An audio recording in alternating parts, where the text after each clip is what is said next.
Morning, students. Today we are starting our next chapter. Part A का last chapter है ये, chapter 8 controlling.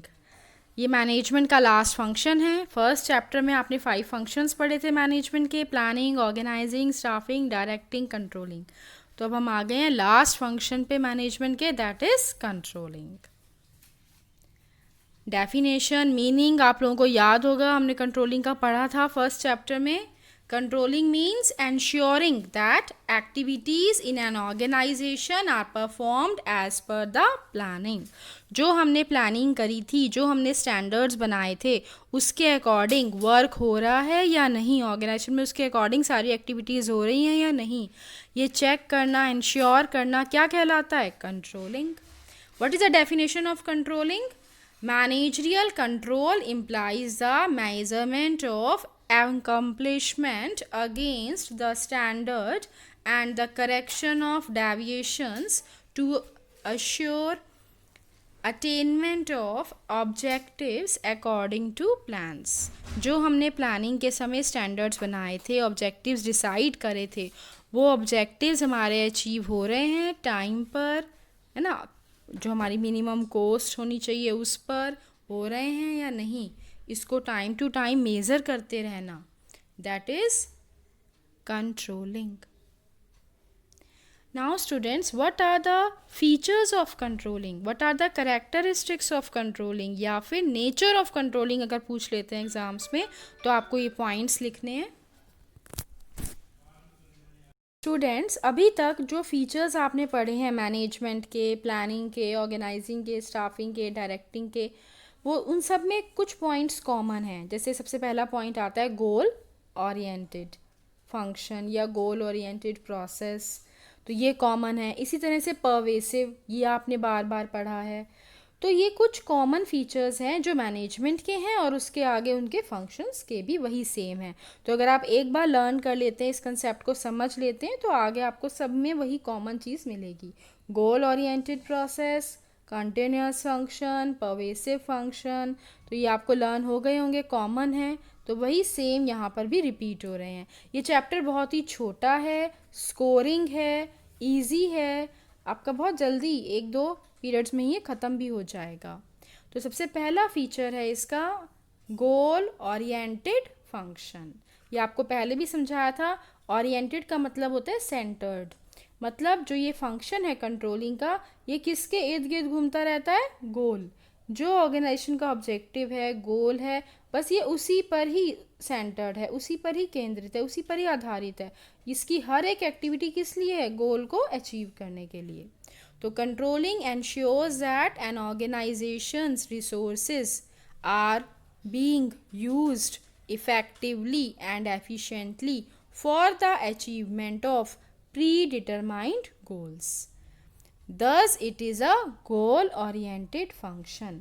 Controlling की जितने भी प्रोसेस में आप पढ़ेंगे, डिफरेंट डिफरेंट एक्टिविटीज़, उसके इम्पॉर्टेंस, फीचर्स, वो सब किस लिए हैं?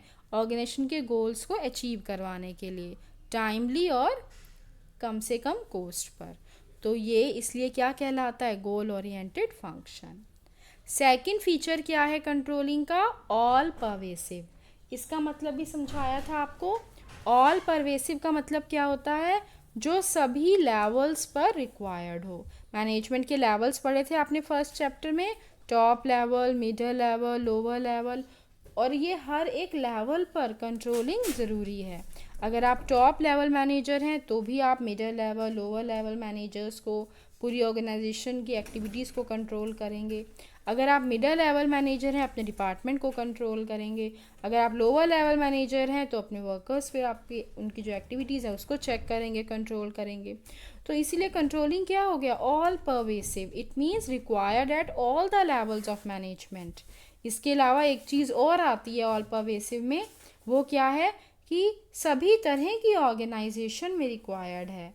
डिफरेंट टाइप्स की ऑर्गेनाइजेशन होती हैं, प्रॉफिट अर्निंग ऑर्गेनाइजेशंस जिसे हम बिजनेस ऑर्गेनाइजेशंस कहते हैं, और नॉन प्रॉफिट अर्निंग ऑर्गेनाइजेशंस होती हैं। तो सब जगह हर एक तरह की ऑर्गेनाइजेशन, चाहे वो स्कूल्स हैं, हॉस्पिटल्स हैं, मिलिट्री ऑर्गेनाइजेशन है, कोई सोसाइटी है, कोई क्लब है, हर जगह कंट्रोलिंग ज़रूरी है, उसकी एक्टिविटीज़ को चेक करना कि जो हमने प्लानिंग करी थी उसके अकॉर्डिंग हो रही हैं या नहीं, तो ये हर जगह ज़रूरी है। तो इसलिए कंट्रोलिंग को क्या कहा गया, ऑल परवेसिव। तो स्टूडेंट्स ऑल परवेसिव में आपको 2 पॉइंट्स कवर करने होते हैं, एक तो हर एक लेवल पर रिक्वायर्ड हो और दूसरा हर तरह की ऑर्गेनाइजेशन में रिक्वायर्ड हो।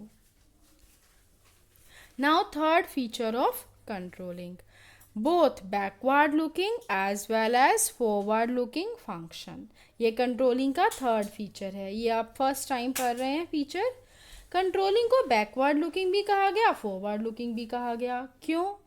देखिए, जो हमने प्लानिंग करी थी, जो हमने ऑब्जेक्टिव्स डिसाइड करे थे, स्टैंडर्ड्स बनाए थे, बार बार हम उनको देखते हैं कि हमारा क्या स्टैंडर्ड था, हमने क्या गोल सेट करे थे, तो बार बार हम पीछे मुड़कर देखते हैं, बैकवर्ड लुकिंग, है ना। तो हम ऐसा क्यों कर रहे हैं, जिससे जो हम इस वक्त काम कर रहे हैं वो हमारा उसके अकॉर्डिंग हो जो हमने प्लानिंग करी थी। मान लीजिए हमने स्टार्टिंग में प्लान करा था कि हम एक दिन में हर एक वर्कर से 100 यूनिट्स गुड्स प्रोड्यूस करवाएंगे। तो अब हम बार बार चेक करते हैं कि हाँ हमने 100 यूनिट्स ही डिसाइड करे थे ना, तो फिर हम एक्चुअल परफॉर्मेंस देखते हैं हर एक वर्कर की कितनी आ रही है। तो अगर वो 100 नहीं आ रही तो हम उसके लिए स्टेप्स लेते हैं, एक्शन लेते हैं कि वो क्यों नहीं आ रही, कहाँ कमी है। तो बार बार हम पीछे मुड़ के देखते हैं कि हमारा स्टैंडर्ड क्या था, हमारी प्लानिंग क्या थी, हमने सोचा क्या था। तो इसीलिए कंट्रोलिंग को क्या कहा गया, बैकवर्ड लुकिंग फंक्शन। अच्छा, फॉरवर्ड लुकिंग क्यों कहा गया कंट्रोलिंग को? फॉरवर्ड लुकिंग इसलिए कहा गया क्योंकि जो भी हम अभी गलती मान लो हो रही है हमारे, जो मान लो 100 यूनिट्स प्रोड्यूस होनी थी 80 हो रही हैं, 20 यूनिट्स कम हो रही हैं, तो हम सोच रहे हैं कि आज तो ये 20 यूनिट्स कम हो गई, पर कल हर एक वर्कर की 100 यूनिट्स हों। मतलब फ्यूचर फॉरवर्ड लुकिंग भी देख रहे हैं कि जो आज कमी आ रही है वो कल ना आए, है ना। जो हम पीछे गलती कर चुके हैं वो आगे कल ना हो। मीन्स जो भी हम पीछे, जो भी हमारी कमी रह गई है, डेविएशंस रह गई हैं, उस पर एक्शन लेके उसको रिमूव करते हैं, जिससे आगे आने वाले समय में कोई भी कमी ना हो, कोई भी डेविएशंस ना हो, जो हमारा स्टैंडर्ड है वो हम अचीव कर सकें। तो फॉरवर्ड लुकिंग भी इसलिए है कि पीछे जो हमने गलती करी थी उसको हम ठीक करके आगे वो गलती ना हो। Now students, next fourth characteristics of controlling is continuous function. ऐसा नहीं है कि आपने एक बार कंट्रोलिंग कर ली स्टार्टिंग में बस छुट्टी, उसके बाद कंट्रोलिंग फंक्शन की ज़रूरत ही नहीं है, ऐसा नहीं है। जब तक ऑर्गेनाइजेशन चलती रहेगी, उसमें डिफरेंट डिफरेंट एक्टिविटीज़ परफॉर्म होती रहेंगी, तब तक आप उस पर चेक भी करते रहोगे कि वो सही हो रही हैं या नहीं, अकॉर्डिंग टू प्लान हो रहा है काम या नहीं। तो कंट्रोलिंग भी क्या है, कॉन्टिन्यूस फंक्शन है। ऐसा नहीं कंट्रोलिंग लास्ट फंक्शन है तो लास्ट में ही यूज़ होगा, ऐसा नहीं है।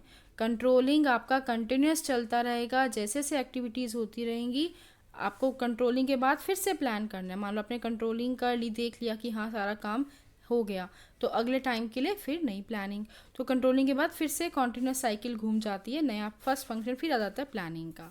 तो controlling is a continuous function as it involves a constant review of performance to ensure that activities in the organization are performed as per the plans. It should not be misunderstood as the last function of management, as it brings the management cycle back to the planning function.